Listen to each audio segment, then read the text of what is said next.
बहुत समय पहले की बात है। हिमालय की गोद में बसा एक शांतिपूर्ण और समृद्ध राज्य था, कपिलवस्तु। वहां के महाराज शुद्धोधन और महारानी महामाया ने वर्षों की प्रतीक्षा और तपस्या के बाद एक पुत्र की प्राप्ति की। यह कोई साधारण बालक नहीं था। उसके जन्म के समय ही आकाश में एक अद्भुत प्रकाश फैला, जैसे स्वयं देवता पृथ्वी पर उतर आए हों। रानी महामाया ने लुंबिनी वन में 1 साल वृक्ष के नीचे इस बालक को जन्म दिया। यह दिन वैशाख पूर्णिमा का था, एक दिन जो बाद में बौद्धों के लिए सबसे पवित्र माना जाने लगा। बालक के जन्म के साथ ही राज्य में अद्भुत घटनाएं घटने लगीं। अंधे को दृष्टि मिली, लंगड़े ने चलना शुरू किया और कई रोगी चंगे हो गए। महाराज शुद्धोधन ने ज्योतिषाचार्यों को बुलवाया, जिन्होंने बालक के दर्शन कर कहा, राजन, यह बालक या तो चक्रवर्ती सम्राट बनेगा या फिर महान तपस्वी। राजा को यह सुनकर चिंता हुई। वे नहीं चाहते थे कि उनका उत्तराधिकारी सन्यासी बने। उन्होंने संकल्प लिया कि बालक को कभी जीवन के दुहक का सामना नहीं करने देंगे। सिद्धार्थ का बचपन बेहद प्रेम और वैभव में बीता। महलों में सुंदर दासियां, स्वादिष्ट भोजन, नृत्य, संगीत और शिक्षा के सारे साधन मौजूद थे। राजा ने आदेश दिया कि सिद्धार्थ के सामने कभी बूढ़ा, रोगी या मृत व्यक्ति न आए। राजा ने उसके लिए 3 अलग अलग महल बनवाए, एक गर्मियों के लिए, एक सर्दियों के लिए और एक वर्षा ऋतु के लिए। सिद्धार्थ के लिए जीवन एक सुंदर स्वप्न जैसा था, लेकिन यह स्वप्न ज्यादा दिन तक नहीं टिक सका। एक दिन जब सिद्धार्थ 29 वर्ष के थे, उन्होंने नगर भ्रमण की इच्छा जताई। राजा के लाख रोकने के बावजूद सिद्धार्थ रथ पर निकले और वही दिन था जब उन्होंने 4 दर्शन किए। एक बूढ़ा व्यक्ति जिसकी पीठ झुकी थी, बाल सफेद और शरीर कांपता था। एक रोगी जो कराह रहा था और हाँफ रहा था। एक मृत व्यक्ति जिसे लोग चिता की ओर ले जा रहे थे। एक सन्यासी, शांत चेहरे वाला, कमंडल और चादर ओढ़े हुए। इन 4 दृश्यों ने सिद्धार्थ की आत्मा को झकझोर कर रख दिया। यह सब मेरे साथ भी होगा, मेरे प्रियजनों के साथ भी, तो फिर इस जीवन की शोभा किस काम की। उस रात सब सो रहे थे। महल में संगीत गूंज रहा था, दासियां थकी हुई थीं। यशोधरा पुत्र राहुल को सीने से लगाए सो रही थीं, पर सिद्धार्थ की आत्मा जाग रही थी। उन्होंने धीरे से उठकर राहुल और यशोधरा को अंतिम बार देखा। एक चुंबन राहुल के माथे पर देकर उन्होंने अपने सारथी चन्ना से कहा, आज मुझे जाना है चन्ना, इस संसार के दुहक का कारण जानने। वह घोड़ा कंथक पर चढ़कर सिद्धार्थ महल से निकल पड़े। जैसे जैसे रात बीतती गई, एक राजकुमार सन्यासी के रूप में बदलता गया। सिद्धार्थ सबसे पहले पहुंचे वैशाली, जहां उन्होंने अनेक ब्राह्मणों और सन्यासियों से ज्ञान प्राप्त करने की कोशिश की। वे पहुंचे आलार कलाम और उद्दक रामपुत्र के पास। वहां उन्हें ध्यान और समाधि की गहराई का अनुभव हुआ, लेकिन आत्मा की पूर्ण शांति नहीं मिली। इसके बाद वे 6 वर्षों तक घोर तपस्या में लीन हो गए। शरीर को कंकाल बना डाला, केवल एक अंजीर के पत्ते पर जिए, पर आत्मज्ञान अब भी दूर था। मैंने शरीर को तोड़ दिया, पर सत्य अब भी मुझसे दूर है। क्या यह मार्ग भी अधूरा है? एक दिन उन्होंने एक युवती सुजाता से खीर स्वीकार की। यह उनके जीवन का नया मोड़ था, मध्यम मार्ग की और पहला कदम। उन्होंने महसूस किया कि आत्मज्ञान पाने के लिए न तो भोग सही है, न अति तपस्या, बल्कि एक संतुलित मार्ग जरूरी है। बोधि वृक्ष के नीचे आत्मा का मौन, युद्ध गया के समीप एक शांत और हरियाली से भरा क्षेत्र था। वहां एक विशाल पीपल का वृक्ष था, जिसके नीचे सिद्धार्थ ने एक संकल्प लिया, जब तक मुझे ज्ञान की प्राप्ति नहीं होती, मैं इस स्थान को नहीं छोड़ूंगा, चाहे शरीर नष्ट हो जाए। दिन बीतने लगे। सिद्धार्थ पूर्ण मौन में ध्यानस्थ होकर बैठे रहे। उनका मन अनेक विचारों, आशंकाओं, स्मृतियों और मोहों से टकरा रहा था।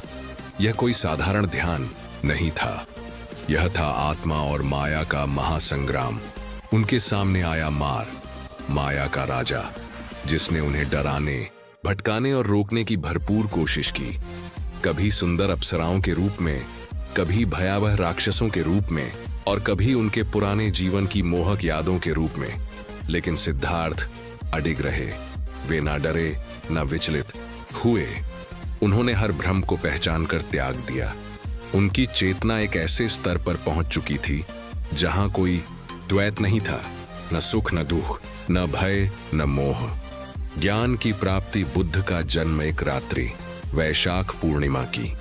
जैसे ही रात का तीसरा प्रहर आया, सिद्धार्थ की आंखों के सामने संसार का संपूर्ण सत्य प्रकट हुआ। उन्होंने देखा पूर्व जन्मों की यात्रा, जीवों का कर्म और पुनर्जन्म का चक्र, और दुहक का मूल कारण तृष्णा, इच्छा। सुबह की पहली किरणों के साथ उन्होंने जो जाना वही संसार को देने का निर्णय लिया। अब वे सिर्फ सिद्धार्थ नहीं रहे, वे हो गए बुद्ध, जागृत पुरुष। धम्म चक्र प्रवर्तन की तैयारी, ज्ञान की प्राप्ति के बाद बुद्ध 7 सप्ताह तक वहीं बोध गया के आसपास ध्यान में रहे। उन्होंने विचार किया, क्या मैं इस ज्ञान को किसी को दे सकूंगा? क्या संसार इस सत्य को समझ सकेगा? फिर उन्हें याद आए उनके पूर्व गुरु आलार कलाम और उद्दक रामपुत्र, पर दुर्भाग्यवश वे दोनों उसी बीच मृत्यु को प्राप्त हो चुके थे। तब उन्होंने निश्चय किया कि वे सारनाथ जाएंगे, जहां 5 पुराने सन्यासी थे जिन्होंने तपस्या के समय उन्हें त्याग दिया था। बुद्ध जानते थे कि वे ही इस ज्ञान के प्रथम पात्र बन सकते हैं। सारनाथ की यात्रा और पहला उपदेश। बुद्ध नंगे पांव चलते हुए सारनाथ पहुंचे। 5 सन्यासी अश्वजित, भद्रिक, महानाम, वप और कौंडन्य पहले तो उन्हें देखकर मुंह फेरने लगे, पर जैसे ही बुद्ध उनके पास आए उन्होंने उन्हें पहचान लिया और चरणों में गिर पड़े। वहां बुद्ध ने अपना पहला उपदेश दिया, जिसे कहा गया धम्मचक्कप्पवत्तन सुत्त, धर्म चक्र का प्रवर्तन। उन्होंने 4 आर्य सत्यों की व्याख्या कि संसार दुखमय है, दुख का कारण तृष्णा है, तृष्णा का अंत निर्वाण है, निर्वाण की ओर जाने वाला मार्ग है अष्टांगिक मार्ग। उन 5 सन्यासियों ने बुद्ध के चरणों में बैठकर श्रवण, मनन और निदिध्यासन किया। वे बुद्ध के पहले शिष्य बने। यहीं से शुरू हुआ संघ, एक समुदाय जो न केवल आत्मज्ञान के मार्ग पर था बल्कि संसार को भी उस मार्ग पर लाना चाहता था। बुद्ध अब केवल एक साधु नहीं थे, वे जगत गुरु थे। उनकी वाणी में शांति थी, पर उसके अर्थ में क्रांति। राजकुमार सिद्धार्थ ने जो जीवन में त्याग किया वह केवल महलों और संबंधों का नहीं था। उन्होंने अपने अहंकार, इच्छाओं, सुखों और यहां तक कि स्वयं की पहचान तक को त्याग दिया था। उन्होंने उस सत्य को जाना जिसे जानने के लिए हजारों जन्मों की यात्रा करनी पड़ती है। धर्म का विस्तार। बुद्ध विश्व गुरु बनते हैं। सारनाथ के बाद बुद्ध ने धर्म प्रचार की यात्रा शुरू की। वे गांव-गांव, नगर-नगर पैदल चलते रहे। राजाओं से लेकर गरीब गृहस्थों तक, चांडालों से लेकर ब्राह्मणों तक, हर किसी को उन्होंने धर्म की सीख दी। उनका प्रमुख संदेश था, अप दीपो भव, स्वयं दीपक बनो। राजा बिंबिसार, अजातशत्रु, प्रसेनजित सब उनके अनुयायी बने। कौशल, मगध, वैशाली, कपिलवस्तु, पूरे उत्तर भारत में बुद्ध का नाम गूंजने लगा। राहुल से भेंट। मोह और ममता का उत्तर। एक दिन यशोधरा ने राहुल से कहा, जाओ अपने पिता से अपने उत्तराधिकार की मांग करो। राहुल बुद्ध के पास गया और कहा, मेरे पिता, मुझे मेरा धन दीजिए। बुद्ध ने उसकी आंखों में देखा। राहुल, मैं तुझे वह धन दूंगा जो चिरस्थायी हो, ज्ञान का धन। बुद्ध ने राहुल को संघ में दीक्षित किया। एक पिता ने पुत्र को संसार की सत्ता नहीं बल्कि बोधि का राज्य सौंपा। यशोधरा से मिलन। मौन में प्रेम की व्याख्या। कई वर्षों बाद बुद्ध कपिलवस्तु लौटे। वहां उन्होंने यशोधरा से भेंट की। न वह शिकायत कर रही थी, न रो रही थी। यशोधरा ने कहा, तुम मुझे बताए बिना चले गए, पर मैंने तुम्हारे जाने का अर्थ समझ लिया था। बुद्ध ने मौन होकर उसके चरणों में प्रणाम किया। दोनों ने एक दूसरे को शब्दों से नहीं, मौन से क्षमा कर दिया। अम्बपाली और वैश्याओं का सम्मान। एक बार वैशाली की प्रसिद्ध गणिका अम्बपाली ने बुद्ध को आमंत्रित किया। बुद्ध ने उसका निमंत्रण स्वीकार किया और उसके घर भोजन किया। लोगों ने आलोचना की, पर बुद्ध ने कहा, धम्म किसी जाति या पेशे से नहीं बंधता। अम्बपाली की भावना पवित्र है, वही उसका धर्म है।